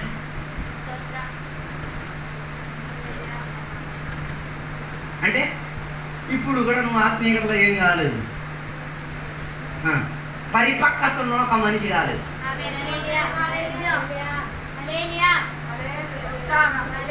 అంటే ఇండివిజువల్ గా ఒక నిర్ణయం తీసుకొని ఇండివిజువల్ గా నువ్వు దేవుని యొక్క చిత్తవృత్తి ప్రకారంగా ఏం చేయలేని, ఏ పని చెయ్యలేని శిశువు. వీడు యుద్ధానికి వెళ్తాను, నా పేరు గొప్పదన్నీ ఉన్నాయి, కానీ అభిమానం అని దేవుడు నా చెయ్యి పెట్టాడు. ఓరి బాబు అల్ప విశ్వాసి అని చెప్పి నిన్ను పట్టుకున్నారు. విశ్వాసి అని చెప్పే దేవుడు పట్టుకున్నది, ఆత్మీయుడు అని చెప్పాను, అది అర్థం కావట్లేదు. అక్కడ పశ్చాత్తాపం రావాలి. చేయి పెట్టారని చెప్పి అభిమానంగా సాక్ష్యం చెప్తున్నా. చెప్పు, అల్ప విశ్వాసం వచ్చి తీరింది. పశ్చాత్తాపం మన దేవా, ఇలా కాదు దేవా నేను నిన్ను విశ్వసించి తీరాలి, ఇలా కాదు దేవా నన్ను ముందుకు నడిచి తీరాలి, ఇలా కాదు దేవా దీనికి మించినట్టుగా నువ్వు ఆశించాలి. ఆయన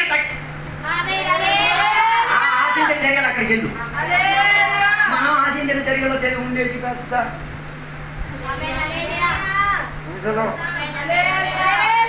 పోనీ పేదరికి అల్ప విశ్వాసం. మరి వెనక్కున్న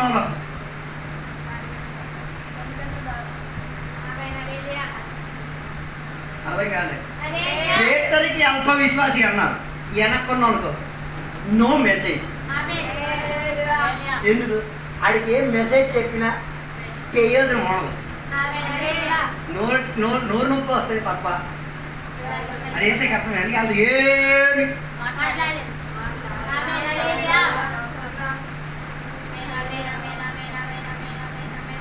చివరి మాట, ఇందులో ఎవరు ఆరాధన చేశారు?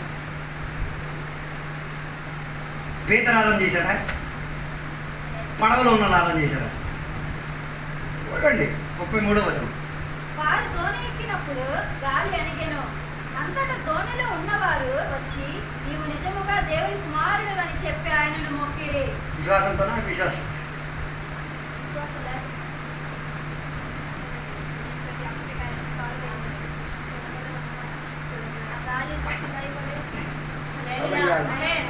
ఆ ఆరాధన దేవుడు అంగీకరించుంటారా? మన ఆరాధన కూడా అన్ని ఇలాగే.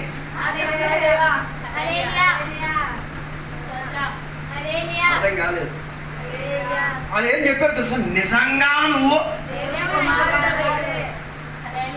దానికి ఏసై ఏమి అంటే కొన్ని ఆరాధనకి ఏసై జవాబు ఇవ్వట్లేదంటే దాని అర్థం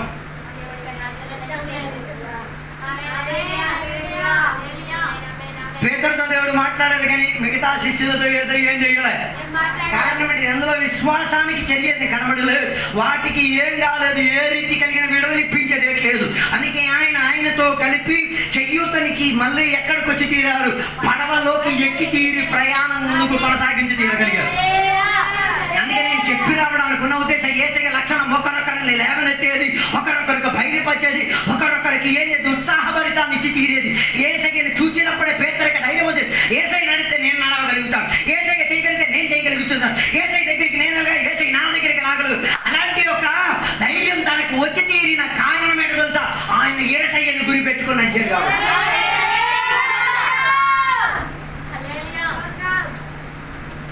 అందుకే నేను చెప్పొచ్చే మాట, ఒకరొకరికి ఏది బలపరచండి, ఒకరొకరికి ఏం చేయండి, లేవనెత్తండి, ఒకరొకరికి ఏం చేయండి, ఏసై దగ్గరికి చూపించండి.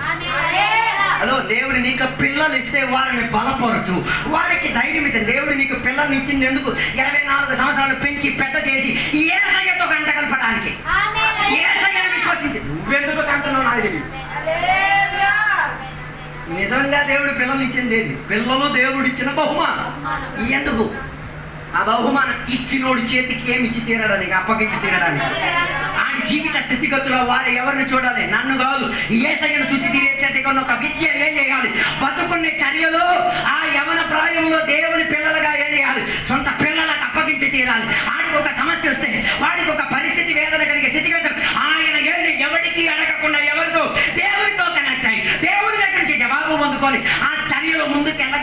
ఒక అనుబంధం.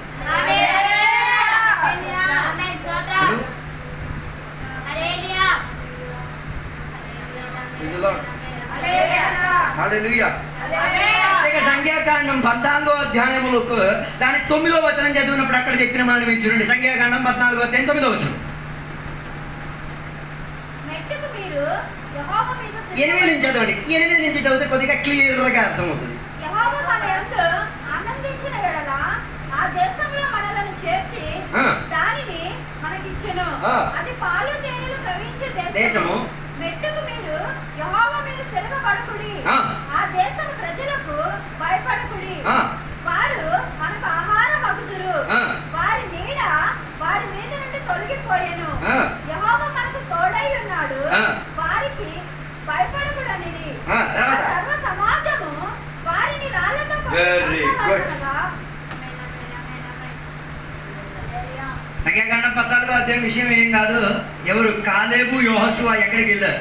మిగతా 12 మంది 10 మందితో కలిసి, వీళ్ళు 12 మంది కలిసి ఎక్కడికి వెళ్ళారు? కనాను దేశం తేరి చూడడానికి వెళ్ళారు. అక్కడున్న పరిస్థితులు చూసి అక్కడి నుంచి వాళ్ళు 10 మంది ఏం తీసుకొచ్చారు? దురాత్మ తీసుకొచ్చారు. నేను చట్ట సమాచారం కూడా నేను చెప్పే దురాత్మ పట్టుకొచ్చారు. ఏ ఊరికి వెళ్ళి? వాగ్దానం చెందిన ఊరిలోకి వెళ్ళి. ఈ రోజు కూడా సంఘాలు పరిచయం ఉంది. కొందరు ఆదివారం వచ్చేదే ఏం చెప్పడానికి? దురాత్మలో ఉన్న న్యూస్ చెప్పడానికి. ఇద్దరు కాలేబు యోషువలకి ఏముంది? ఆత్మతో ఉన్న మాటలు, ఆత్మ ద్వారా కదపగలిగే మాటలు, ఆత్మలో ధైర్యపరిచే మాటలు, ఆత్మ ద్వారా సాధించొచ్చని చెప్పే మాటలు. ఆత్మ పొందినోడు, దురాత్మ పొందినోడు తేడా చూడండి. దురాత్మ పొందిన మన వల్ల కాదు. వాళ్ళు రాదు యువుని కొట్టడానికి కాదు, యువుని కొట్టడానికి, తోటి విశ్వాసాన్ని చంపడానికి కూడా ఏం చేస్తారు?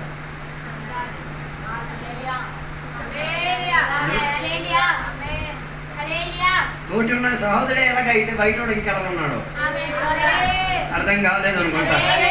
హల్లెలూయా. ఇద్దరు మాత్రం చెప్పేది ఆత్మపూర్ణత లేదు. ఇది మనకున్న పోరాటమే. ఇందులో మనం గెలుపు సాధించి తీరొచ్చు. ఇందులో దేవుడు మనకి సహాయకుడే. ఇందులో దేవుని యొక్క వాగ్దానం మనకుంది. ఇందులో మనం గెలుపు సాధించేదే. కానీ 10 మంది ఎవరికి ఇచ్చే మెసేజ్? వాళ్ళ ఫ్యామిలీకి ఇచ్చే మెసేజ్. హలో, నేను నీకు అడిగా, నీ ఫ్యామిలీకి నువ్వు ఇచ్చిన మెసేజ్ ఏంటి? నీ పిల్లలకి ఏం మెసేజ్ చెప్తావు? మొన్న ఒక పరీక్షలు జరిగింది.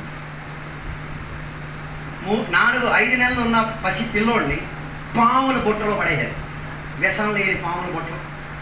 అమ్మా నాన్నకి తెలియదు ఆ పాముకి ఏం లేదు.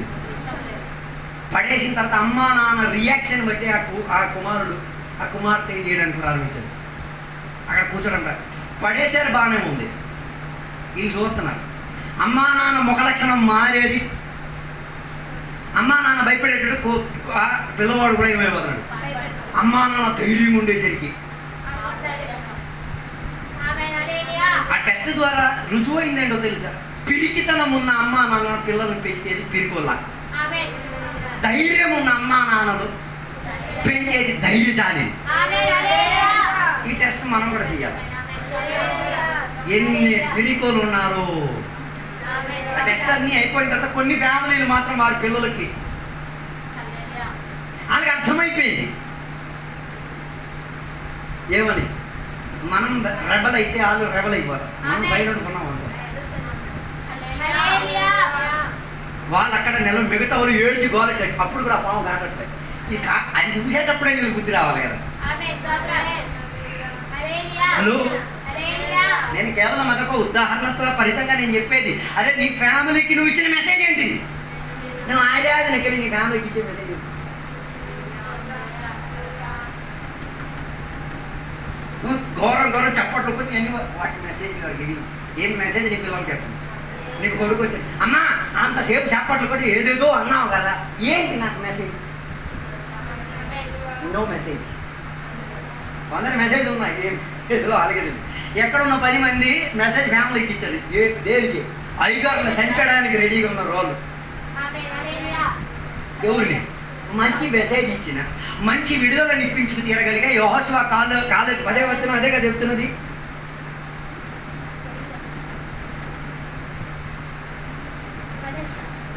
ప్రత్యక్షపు గుడారములో యెహోవా మహిమ ఇశ్రాయేలు అందరికీ 9 మెట్టుకు మీరు యెహోవా మీద తిరగబడుకుడి, ఆ దేశ ప్రజలకు భయపడకుడి, వారు మనకు ఆహారమగుదురు, వారి నీడ వారి మీద నుండి తొలగిపోయిను, యెహోవా మనకి తోడై ఉన్నాడు, వారికి భయపడకూడని ఆ సర్వ సమాజము వారిని రాళ్ళతో కొట్టి చెప్పారు. దేవుడి మీద ఎదురపడిపోయినాడు మరి దేవుని భక్తులకు ఏం చేస్తారు?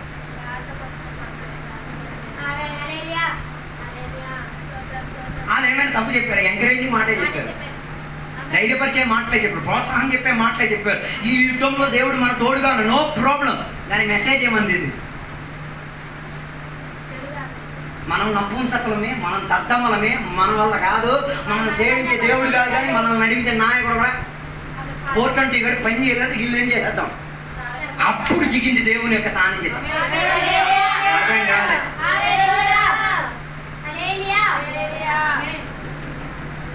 ఆరాధన దేవుని సాన్నిధ్యం ఎందుకు దిగేది? కొన్ని దద్దములు ఉన్నారు లోన, ఆడికి బుద్ధి రావాలని ఈ సాన్నిధ్యంతో అనమాట. ఆ సాన్నిధ్యం వచ్చి కూడా ఈ దద్దమ్మకి అర్థం కావట్లేదు. యెహోషువ కాలేబుని ఎవరు తాకలేని కారణం ఏంటో తెలుసా? దేవుని యొక్క ప్రత్యక్ష గుడారంలో దిగి వచ్చిన ఆ దేవుని యొక్క ఆత్మ సాన్నిధ్యత ఏమైతే దిగి వచ్చేసరికి రాళ్ళెత్తిన మొత్తం రాళ్ళు ఏం చేసేది? నువ్వు బలపరిచే మాట చెప్పావు, నువ్వు ధైర్యపరిచే మాట చెప్పావు, నువ్వు దేవుని గురించి వాగ్దానం విషయమే చెప్పావు, నీకు తోడెవరు రాలేదు, నో ప్రాబ్లం, నేను వస్తాను రా, నా మహిమ వచ్చే తీరదు,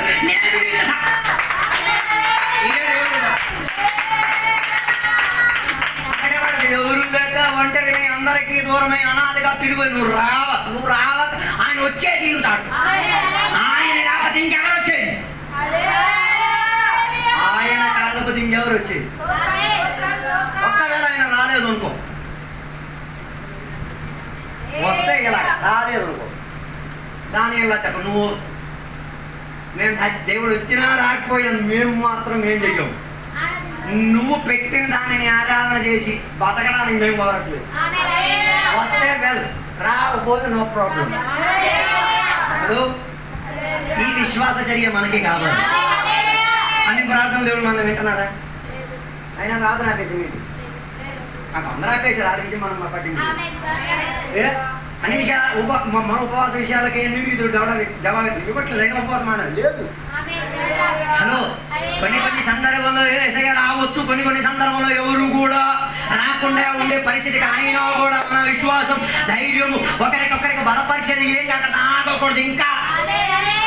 కానీ మన సంఘమే కదా మంచి ఉదాహరణ. ఎన్ని నెగటివ్లు చెప్పునా పాజిటివ్ చెప్పే అయ్యారు ఉన్నారు. ఎప్పుడైనా అయ్యగారు నోట్లో నుంచి మీకు ఎప్పుడైనా నెగటివ్ వినబడిందా? వినబడదు. కారణం ఏంటి? అలాంటి వ్యాపారం మా దగ్గర లేదు. అంతే. అందుకే మోసం చేసిన దౌర్జన్యాలు చేసిన వచ్చి ప్రార్థన చేయండి అంటే అదేం గుర్తుకు రాకుండా తిన్నారు. నువ్వు చేసిన మోసాలు మాకు గుర్తొచ్చి మేము ప్రార్థన చేసాము అనుకో, అవతల గుండె ఎలాంటి గుండె మీరు ఊహించండి. కూడా మంచి గుండె ఆడి వాటికి ఏం చెయ్యడు, ఏం చెయ్యడు. అయ్యగారే బండి ఆయనకి కొనిచ్చారు, అయ్యగారే ఆయనకి అన్ని సదుపాయం చేశారు. ఆ బండితోనే అయ్యగారికి అందరికీ ఏం చేస్తున్నారు? అయ్యగారు మంచోడు కాదు, దొరుకుడు, అలాగే ఇలాగా అన్ని చెప్పుతున్నారు. ఆ పాపకు ఒక సమస్య ఇచ్చాడు. అయ్యగారు మా పాప డెలివరీగా ఉంది కాదు. ఈ చేసేటప్పుడు మాకేం గుర్తుకు రావట్లేదు. ఈ బండి మీద మేము ఇచ్చిన బండి మీదే ఊరంతా తిరిగి మా గురించి బ్యాటు చెప్పుగా తిరుగుతున్నాడు. అయ్యేమ్మా మీకైతే అయ్యే గుర్తు కదా నామంలో వీడు నా పేరు మీద అలా చెప్పుకు దిగాడు, వీడి పిల్లకాలు కానీ మరుసటి రోజు మరి సమాధి కార్యక్రమం నువ్వే వెళ్ళాలి మరి. హలో, కానీ ఆత్మీయత ఉన్న వాళ్ళైతే అదేం గుర్తు తెచ్చుకోరు. లేదు, నాకు దేవుడు గుర్తుకు వచ్చినప్పుడు న్యాయం తీర్చాల్సిన ఆయన, ఇప్పుడు న్యాయం తీర్చాల్సింది కాదు, ఇప్పుడు ఇప్పుడు దానికి ఓదార్పు, సహనం, చాలా సదుపాయం. అదే కంటికి కళ్ళు పంటికి పళ్ళు మేము చూపించట్లేదు. అలాగైతే ఇక్కడ కూర్చుని చూపించినాడు, ఎవడు చూపించకూడదు, అందరికి చూపించే కెపాసిటీ, కానీ చూపించాం. అదో కారణం ఏంటో తెలుసా? ఇందులో నేను దేవుని బిడ్డగా బలపరిచి తీరాలి, అభిషక్తునిగా వారిని లేవనెత్తి తీరాలి. ఈ పద్ధతిలో నా తోడుగా ఎవరు లేకపోయినా పర్వాలేదు, నేను నమ్మిన దేవుడు నా తోడుకున్నాడు. ఈయన ద్వారా వారిని ఏం చేయొచ్చు? బలపరిచి తీరొచ్చు. చివరి ఒక్క మాట చెప్పి నేను నా మాటలు నేను ముగించేసి తీరుతాను. ఎబ్రీ పత్రిక దాని 3వ అధ్యాయం 13వ వచనం చెప్తున్న ఒక మాట. ఎబ్రీ పత్రిక 3:13.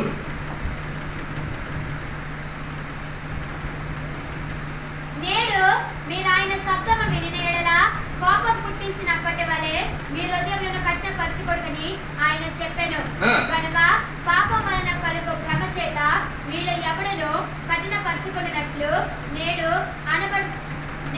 అనబడు సమయం ఉండనే గాని ప్రతి దినము ఒకరినొకడు బుద్ధి చెప్పుకొనేడే. 3వ అధ్యాయం 13వ వచనం చెప్తున్న మాట. ఎల్లప్పుడూ ఏం చేయాలి? ఒకరొకరిని ఏం చేయాలి?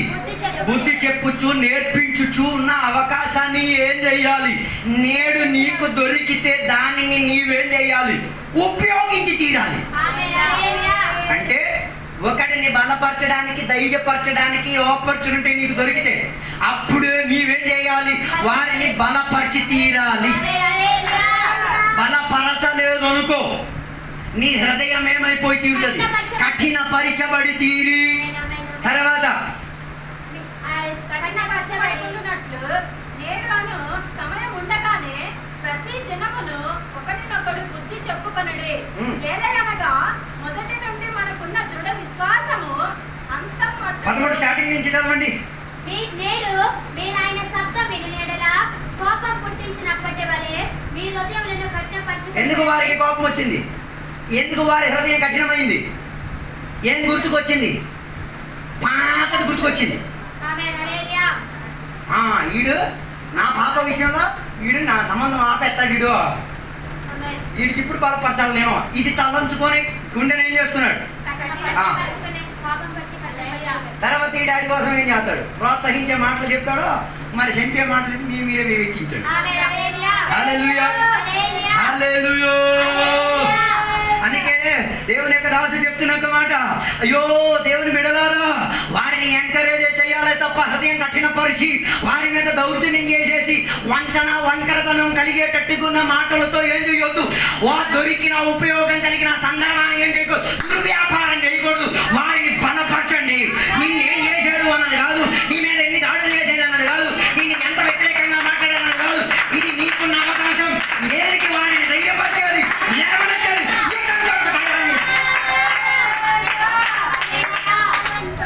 ఆడి యుద్ధంకి వెళ్ళాలి, గెలుపు సాధించుకొని వాపసు క్షమాపణ అడగాలి. దాని గురించే నీ హృదయాన్ని ఏం చేయకూడదు? గట్టిపరుచుకోకూడదు. నీ హృదయాన్ని దుష్టత్వానికి అప్పగించకూడదు. నీ హృదయం ద్వారా వారిని ఏం చేయకూడదు? పాపభరితంగా వారి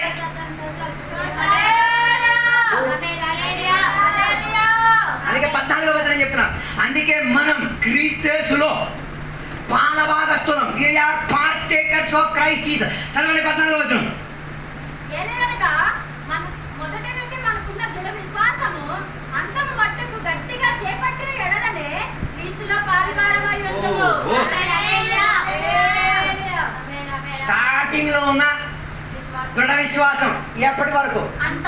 ఇప్పుడు ఆపర్చునిటీ ఉంది, ఇప్పుడు అవకాశం ఉంది. అవతలన్నోడికి ఏం చేయడానికి?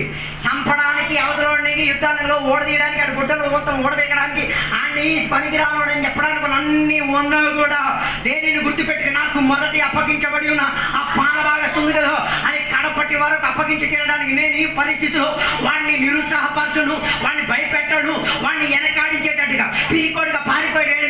ఈ అవకాశం నేను ఆడికి బలపరిచి తీరి, అరే నాయన ముందుకెళ్ళరా, ఏం జరిగేది కాదు. దేవుడు నీకు తోడుగా ఉన్నాడు, సంఘం నీకు తోడుగా ఉంది. నేను నీతో ఆత్మిక చర్యలో బలపరిచేటట్టుగా ముందుకెళ్ళు. ఆడ యుద్ధానికి వెళ్ళి గెలుపు సాధించి తిరిగి వచ్చిన వీడికి గుర్తు రావాలి ఏమని. ఆడికి మంచి ఛాన్స్ ఉండి కానీ నా పట్ల ఆడేం చేయలే, ఏ కీడు అది గుర్తొచ్చింది కాబట్టి కదా మళ్ళీ ఎక్కడికి వచ్చి కూర్చున్నాడు. అర్థం కాదే.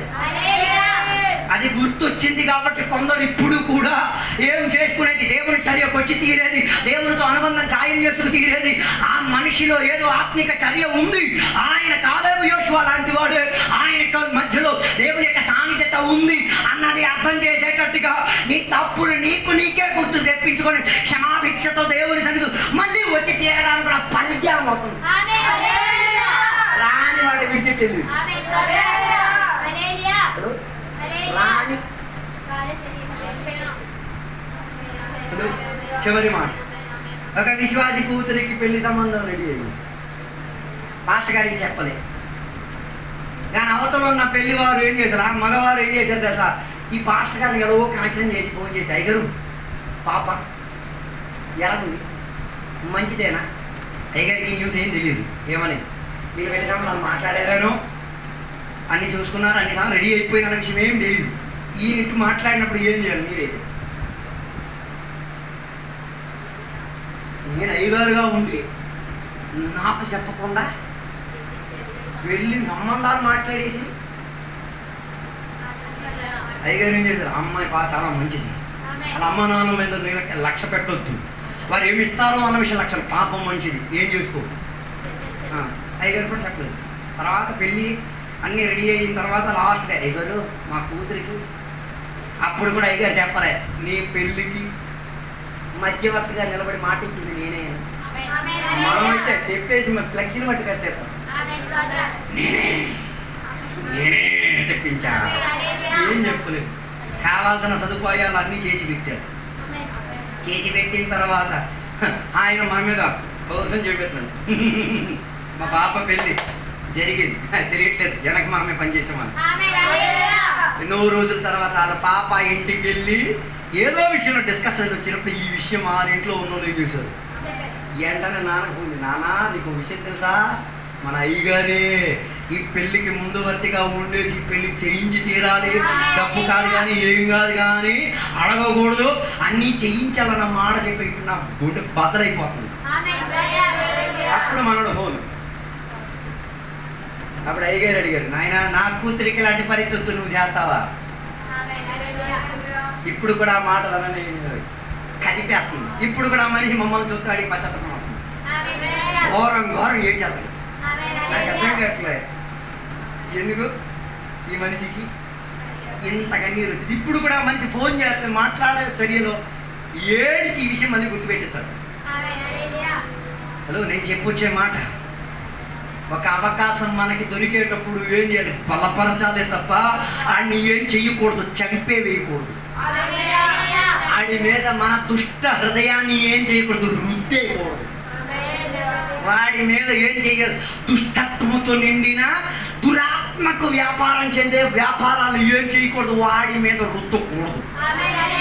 అదే పౌలు ఎవరికి, రోమా సంఘములో ఉన్న సంఘ బిడ్డలకి ఎబ్రీ పత్రిక ద్వారా హెచ్చరించి చెప్పుచున్నారు. ఏంటో, నువ్వు ముందు దేవునికి తెలుసుకున్న చర్యలు, ఏ విశ్వాసం పట్టుకున్నావు కదా అది కడబట్టి వాళ్ళకు ఉండి తీరాలంటే మధ్య తరగతిలో నీకు చాలా అవకాశాలు దొరికితాయి. ఏం చేయడానికి, నెల తీసేసి ఆయన ఏం చేయడానికి, తొక్కి పడేయడానికి ఉన్న అవకాశం దొరికింది. కత్తి పోటుతో వాడిని పొడిచి చంపడానికి అవకాశం దొరికేటప్పుడు చంపకుండా కత్తి కింద పడేసేయండి, బలపరిచేటట్టు. ఇలాంటి సంఘ బిడ్డలు ఈ కాలంలో లెగవాలి. ఇలాంటి వారు యుద్ధ చర్యలో ప్రయాణమై ముందుకు వెళ్ళగలిగి తీరుతాయి, సంఘాలు బలపడి తీరుతాయి, సంఘాలు ఆత్మ నిండుదలలోకి వస్తాయి, సంఘం పాపం విడిచిపెట్టి తీరుతాడు, సంఘం అతిక్రమాలు వదిలేసి సంఘం అంతా దేవుని తట్టు తిరిగి తీరేది. ఇలా ప్రజలు దేవుని తట్టు తిరగాలి. ఎలా బలపరిచి, అలా సువార్త చెప్పేసి, అలాగ వారికి ధైర్యం ఇప్పించేసి, అలాగ వారికి ఏమిచ్చి సహాయం మాటలు నేను ముగించేసింది. ఒకరొకరికి ఏం చేయాలి, బలపరిచి, వారి నీ పట్ల చేసింది కాదు, నువ్వు వారి పట్ల చేసేది వారికి ఆత్మిక చర్యలో గెలుపు సాధించేటట్టుగా. నువ్వు మాట్లాడిన మాటతో అవతలన్నాడు జయచండా పట్టుకొని వచ్చి చెప్పాలి, నేను ఈ గెలుపు సాధించింది నువ్వు ఇచ్చిన మాట మూలంగానే. నీవు నా తోడుగా ఉండి నాకు ఇచ్చిన 2 పదాలు ఉన్నాయి కదా, నన్ను ఈ అప్పు కలిగిన స్థితిగతుల నుంచి విడుదలిచ్చి తీరింది, రోగం కలిగిన స్థితిగతుల నేను స్వస్థత పొందగలిగి తీరాను. నా జీవితం కూలిపోయిన పద్ధతులు నేను నిలకడతం కలిగి ఉండి తీరగలిగాను. నేను చెయ్యలేదు అనుకున్నదా నేను చెయ్యించుకోగలిగి తీరేటట్టుకున్నా. జయజెండా ఇదిగో, ఈ జయజెండా పట్టుకోవడానికి కూడా నేను యోగ్యుని కాదు. నేను నీ పట్ల చేసింది ఎంత అన్యాయం, ఎంత ఘోరం, ఎంత దుష్కరీనం అనేది అది నాకు గుర్తొచ్చింది. ఈ జయజెండా నువ్వు పట్టేసుకో, నేను నీ కాళ్ళ మీద పడి తీరుగా నన్ను క్షమించదే. ఈ పశ్చాత్తభావము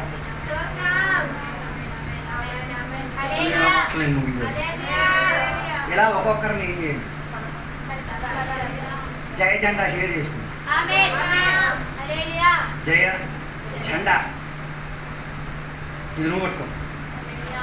నువ్వు నా పట్ల చేసిన కీడు నాకు గుర్తొచ్చేస్తుంది, నన్ను క్షమించరా బాబు, నీతో సమమై ఉండి తీరడానికి కూడా నాకేం కాదు, అర్హత కాదు అని చెప్పి తీరేటట్టుగా పశ్చాత్తాపం కలిగి ఎవరు తట్టు తిరగాలి? దేవుని తట్టు తిరగాలి. ఒక మనిషి పశ్చాత్తాప పడిన తర్వాత నీ తట్టు కాదు, ఎవరి తట్టు తిరగాలి? ఇదే బలపరిచే దాంట్లో ఉన్నది. అందుకే ద్వితీయోపదేశకాండం 20:2-3 చెప్తున్నమాట. యాజకుడు ఎవరిని బలపరిచారు? సైన్యానికి వెళ్ళేవారిని బలపరిచారు. వెనక్కున్న ఇశ్రాయేలీయులు కూడా బలపరిచారు. కారణం ఏంటో తెలుసా? గెలిచి వస్తే ఆనందించేది వీళ్ళందరూ. అర్థం కాదే. ఓడిపోతే ఆనందించేది వీరే, చచ్చిపోతే ఆనందించేది, వేదన పడేది వీళ్ళందరే. ఏదైనా జరిగినా కలిసేది వీళ్ళిద్దరు. అందుకే అలాంటి ఒక కలిగింపుతో ఆత్మీక చర్యలో ముందుకు కొనసాగుదాం. ఈ వాక్యాల దేవుడు మనల్ని అందరినీ కూడా దీవించును కాక. అందరి దేవునికి సన్నిధిలో సమర్పించుకుందాం, ప్రార్థన చేసుకుందాం. పరిశుద్ధ మహోన్నత దేవానికి వందనాలు తెలియవస్తున్నాం. ఈ పగటి వేళ దేవాన్ని సన్నిధిలో మేము ఉపవాసంతో, ప్రార్థనతో, జాగరింపుతో దేవా ముందుకు కొనసాగి తీరుతున్నాం. దేవా ఈరోజు వాక్యము ద్వారా వినగలిగి తీరు, ఒకరొకరిని బలపరిచి తీరి, ఒకరొకరి కొరకు దేవ మేలులను ఆలకించి తీరి, ఒకరొకరిని లేవనెత్తి తీరి, ఒకరొకరిని యుద్ధములు నడిపించుకు తీరి, ఒక్కొక్కరిని యుద్ధములు దేవా జయజెండాన్ని తీసుకొచ్చే చర్యలో ఉండి తీరాలి. దేవ వారు మా పట్ల చేసిన కీడులు కానీ, వారు మా పట్ల చేసిన దుష్కర్మాలు కానీ, వారు మా పట్ల చేసిన అతిక్రమాలు ఏవి కూడా తలుచుకోకుండానే వారికి జయములోకి నడిపించి తీరేటట్టుగా, వారికి దేవా నాకు అప్పగించిన విశ్వాస చర్యలో కడబంటించి తీరడానుకున్న దేవా చర్యను ఆలోచించుకొని వారికి మేలు చేసి పెట్టేటట్టుగా దేవా శుభవర్తమానం అందించి ముందుకు కొనసాగే ఆత్మీక చర్యలు ఉండి తీరడానికి మమ్మల్ని సహాయపరచండి దేవా.